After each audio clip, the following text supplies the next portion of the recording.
इस्लाम में गीबत, पीठ पीछे बुराई करना, और चुगली, लोगों के बीच फूट डालने के लिए बातें फैलाना को बहुत ही गंभीर पाप माना गया है। हदीस शरीफ में इन दोनों चीजों की निंदा की गई है और इससे बचने की ताकीद की गई है। 1. गईबत, पीठ पीछे बुराई करना। रसूल अल्लाह ने फरमाया, क्या तुम जानते हो कि गईबत क्या है? साहबा ने कहा, अल्लाह और उसका रसूल बेहतर जानते हैं।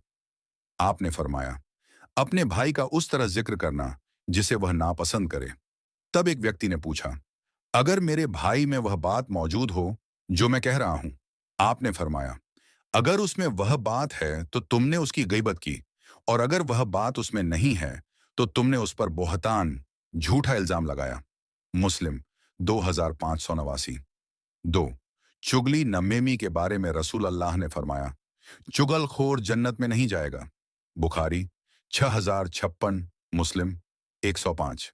एक और हदीस में आता है कि रसूल अल्लाह दो कब्रों के पास से गुजरे और फरमाया, ये दोनों अजाब में हैं और किसी बड़े गुनाह की वजह से नहीं, बल्कि एक पेशाब से बचने में लापरवाही करता था और दूसरा चुगली करता था।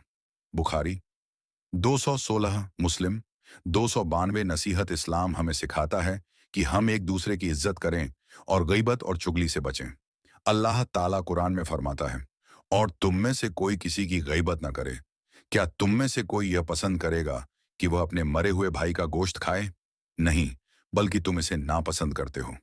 सूरह अल हुजुरात 12।